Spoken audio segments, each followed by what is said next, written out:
नमस्कार तपस्या खबर को स्वागत। सरकार द्वारा लॉकडाउन कोहल होगा जिलार विभिन्न अंचल में सेवा कार्य जारी रखा युव आर्य समाज गतकाली भद्रक जिला सदर महकुम विभिन्न जनगहलीपूर्ण अंचल यथा रेल स्टेशन नुआ बस स्टाण्ड मुख्य डाक्तखाना जिलापाल कार्यालय सहरांचल थाना जिला उप कारागार बंद छक गेलपुर स्कूल आरडी छक कचेरी आदि स्थान में युव आर्य समाज भद्रक सामाजिक योद्धा नवजीवन फाउंडेशन ओडिशा शाखार किसी सामाजिक कर्मी युव समाजसेवी सूरज सूर्यवंशी और साथी मान द्वारा यह सब अंचल में विशुद्धकरण कराइला।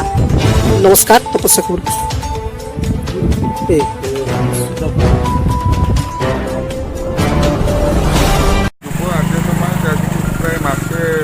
भद्रक जिले में सैनिटाइजिंग कार्यक्रम आरंभ कर बहुत स्वागत योग्य एवं आम यो प्रोग्राम को बहुत स्वागत कर सहयोग सैनिटाइजिंग फल आमर जो कोरोना बा कोविड-19 को आम जीति पारिबा बोली मु आशा करछि। आ जो पिला माने एठी जो युव आर्य समाज रो जो पिला माने एठी स्वच्छासेवी भाव काम करछन तांको मु अशेष धन्यवाद देबे एवं आशा करी से माने आगामी दिन आहरी मध्य याकू एई कार्यक्रम को आगो को धन्यवाद सर। आपका परिचय? राजेंद्र कुमार विश्वाल युव आर्य समाज ओडिशा रे वासुदेवपुर शाखा सभापति। आज जो आप विभिन्न जगह बुली सानिटाइजिंग कर कौन यार माने आपण रखिछन प्रयास? आज तो 47 दिन है ये प्रयास जारी रही एवं आशा भी अच्छी आगामी दिन में जिते दिन पर्यंत कोरोना महामारी ए अंचल ए राज्य समेत जदि थी आम ता सहित संघर्ष करी एवं क्वारंटाइन सेंटर रे सानिटाइजर करी सहर अंचल सानिटाइजर करी लोक मान सेवा खाइबा एवं मास्क फाक्स बंटन करी समस्त सुस्थ रखार सचेतन वार्ता देगुछु एवं आज भद्रक 5 दिन है आसिक पड़ीचु मशारे एवं राति अनिद्रा होठी प्रवासी ओडिया मानक एवं बेंगली बिहारी मानक रोषे कर खाई दौचु एवं ता सहित आम प्रतिदिन बेलबुली भी मध्य सानिटाइजर भद्रक टोटाल करुचु एवं आज जी सरकारी कार्यालय और मेडिकल स्टेशन छक टोटाल सबुथ सानिटाइजर करी लोक मान पाखे पहुँची पारुचु एवं लोक मानकर खुशी भी आम मान बहुत किसी बड़ साहाय्य सहयोग आम सबुदिन आज 47 दिन है हाथ बढ़ी आसीचु एवं जिते दिन पर्यंत यही समाज रे कोरोना थी आम आर्य युव समाज समस्त सांगठनिक कर्मकर्ता माने समस्त एकत्रित हो आज ये कोरोना महामारी सहित लड़ाई कर। धन्यवाद सर। आपण परिचय? प्रदीप कुमार नायक। युव आर्य ओडिशा समाज रे काम करी आपन केते खुशी लागुच? बहुत खुशी लगे। एटा केते दिन भली चलिलानी? आमर आज को 47 दिन होगा 47 डेज।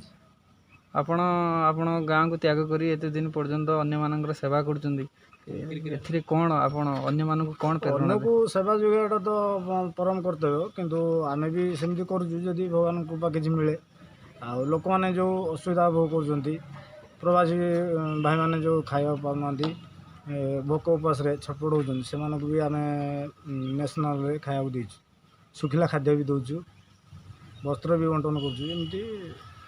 एटा केते दिन पर्यंत ए भली करि चलिबे? जते दिन पर्यंत कोरोना न हटिछि सते दिन पर्यंत करी। धन्यवाद।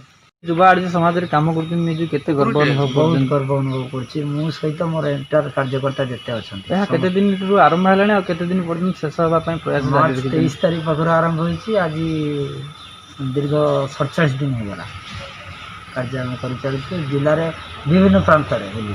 आपण केबे भाबी नांती क्वारंटाइन सेंटर रे सानिटाइजर करछंती बाहर बोली सानिटाइजर करछंती प्रवासी ओडिया मान को खाइबा को दोछंती एथि प्रति आपण निजे भी सचेतन रहउछंती केबे भी समिति यदि आपण को कोरोना होए बोली भाबी थांती आपण परिवार लोक आपण सचेतन करबा लागि प्रतिदिन फोन करू थांती तने आपण केते सचेतन रहिबे? सर्वप्रथम धन्यवाद देबीबा ये कार्य करिवार सर्वप्रथम आमर परिवार समस्त परिवार को प्रेरणा रू आम एटी बार कार्य कर परिवार वर्ग केतबे चिंता करना क्या आमको कोरोना सेमती किसी ना से आशीर्वाद और सहयोग रही आज आम एत बार आसपार जो एमएलए एमपी माने जाइते भी साहस करूना से जगह को आपण चली जाऊँच आपड़ के भावी ना आप कोरोना है आप जीवन चली जाए एप्रति नहीं सेमती के भाविनु विधायक हो आम एमपी हो से फिल करेंगे आम साधारण लोक आम तो तल स्तर आसीचु ना आम कमी फिल करूँ कि क्या कोरोना हो न आम भर सेमती किसी कहार मानसिकता ना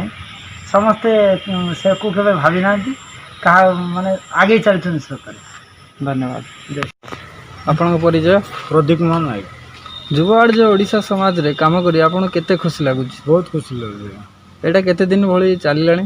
ଆମର ଆଜିକୁ 47 ଦିନ ହେଇଗଲା, 47 ଡେଜ୍। ଆପଣ ଗାଁକୁ ତ୍ୟାଗ କରି ଏତେ ଦିନ ପର୍ଯ୍ୟନ୍ତ ଅନ୍ୟମାନଙ୍କର ସେବା କରୁଛନ୍ତି, ଏଥିରେ କ'ଣ ଆପଣ ଅନ୍ୟମାନଙ୍କୁ କ'ଣ ପ୍ରେରଣା ଅନ୍ୟକୁ ସେବା ଯୋଗାଇବାଟା ତ ପରମ କର୍ତ୍ତବ୍ୟ, କିନ୍ତୁ ଆମେ ବି ସେମିତି କରୁଛୁ ଯଦି ଭଗବାନଙ୍କ କୃପା କିଛି ମିଳେ।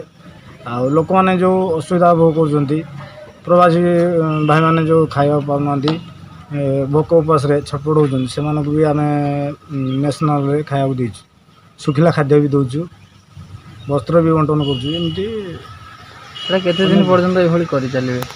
ଯେତେ ଦିନ ପର୍ଯ୍ୟନ୍ତ କରୋନା ନ ହଟିଛି ସେତେ ଦିନ ପର୍ଯ୍ୟନ୍ତ କରିବୁ। ଧନ୍ୟବାଦ।